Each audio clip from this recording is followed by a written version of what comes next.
Asine roha madihamu dohot dame, nasian dewata mata dohot sian anakna Tuhan Yesus Kristus Tuhan tai. Amin. Selamat pagi Bapak Ibu, saudara-saudara yang terkasih.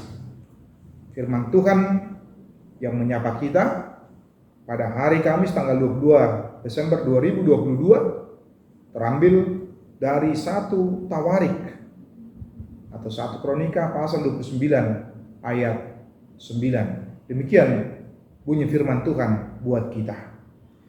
Jadi marlasni roha besi tuan atoropi alaringgasna sida margugu aisian nasa rohana mangaringgas be margugu tu Jehovah nang Raja David marlasni roha gudang do. Bangsa itu bersukacita karena kerelaan mereka masing-masing.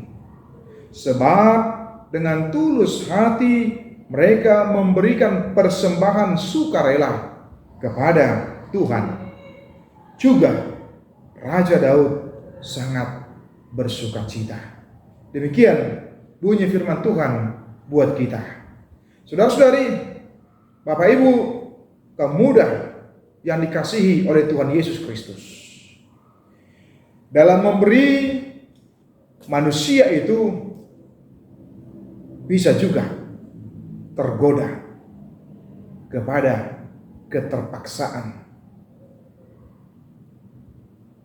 Termasuk di dalamnya juga memberi kepada Tuhan.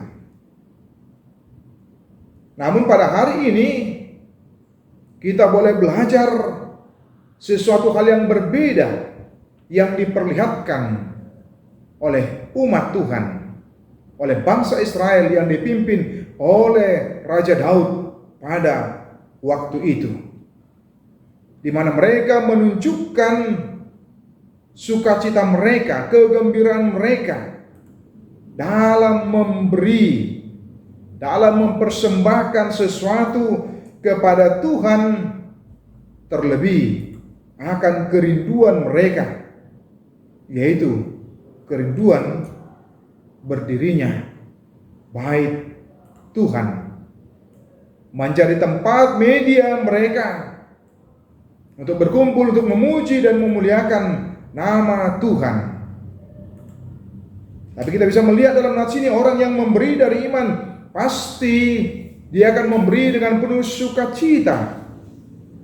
Oleh karena ketika dia memberi itu lahir dari imannya, lahir dari penglihatan rohani yang benar, bahwa dia merasakan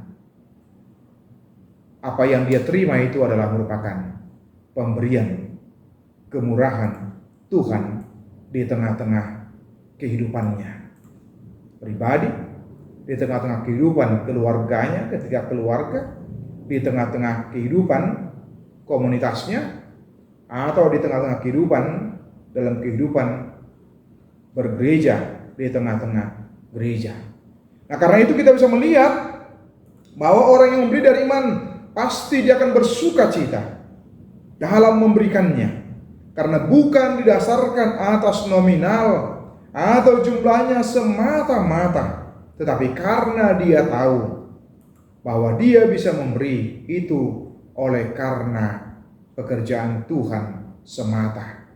Tuhan yang telah memberikan berkat melalui pekerjaan, melalui kekuatan, melalui pikiran, sehingga dia bisa bekerja, dia bisa melakukan sesuatu, dia bisa mengerjakan sesuatu di tengah-tengah hidupnya. Dia bisa merasakan segala sesuatunya yang dia terima di dalam hidupnya itu berasal dari Tuhan. Ada satu pengakuan yang jujur bahwa dia melihat segala sesuatunya itu dari sudut imannya, dari sudut keyakinannya. Nah, sini mengingatkan kita tentang rencana yang mulia daripada Raja Daud, yaitu rencana pembangunan bait suci yang memang sudah lama diidam-idamkan, dirindukan oleh bangsa itu, sehingga ketika Daud menggerakkan umat itu, mereka bergotong royong, mereka berencana memberi apa yang perlu demi terwujudnya pembangunan bait suci itu. Mereka bersukacita memberi. Dan tidak hanya umat itu, tapi juga Daud bersukacita memberi. Daud bersukacita ketika melihat bagaimana rakyat yang dipimpinnya betul-betul memberi dari iman mereka, dari hati mereka, sehingga melahirkan sukacita di tengah-tengah kehidupan mereka. Mereka tidak bergantung kepada satu orang, misalnya kepada Daud, dengan menyebutkan bahwa Daud yang berkuasa, Daud seorang raja memiliki kekayaan yang banyak tentunya.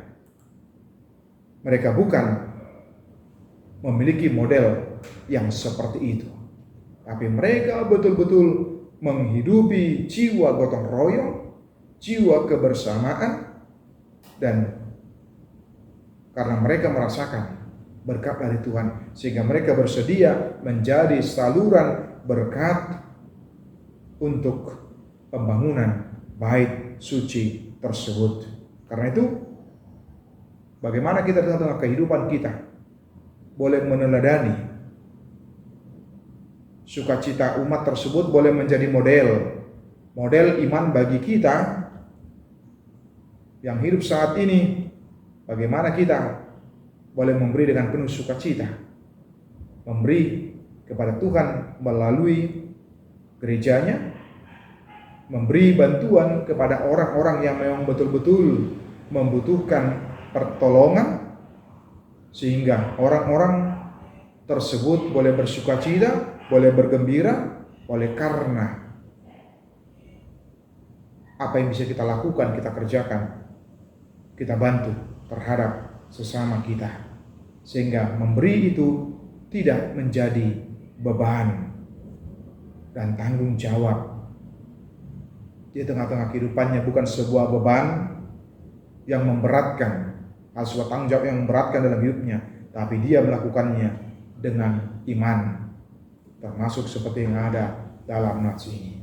Karena itu, mari kita sama-sama menjadi orang yang murah hati, yang suka memberi, seperti firman Tuhan adalah lebih berbahagia memberi daripada menerima. Tuhan Yesus memberkati kita semua. Amin. Kasih karunia dari Tuhan Yesus Kristus serta kasih setia Allah Bapa dan persekutuan Roh Kudus memberkati dan menyertai kamu sekalian hari ini, esok, dan sampai selama-lamanya. Amin.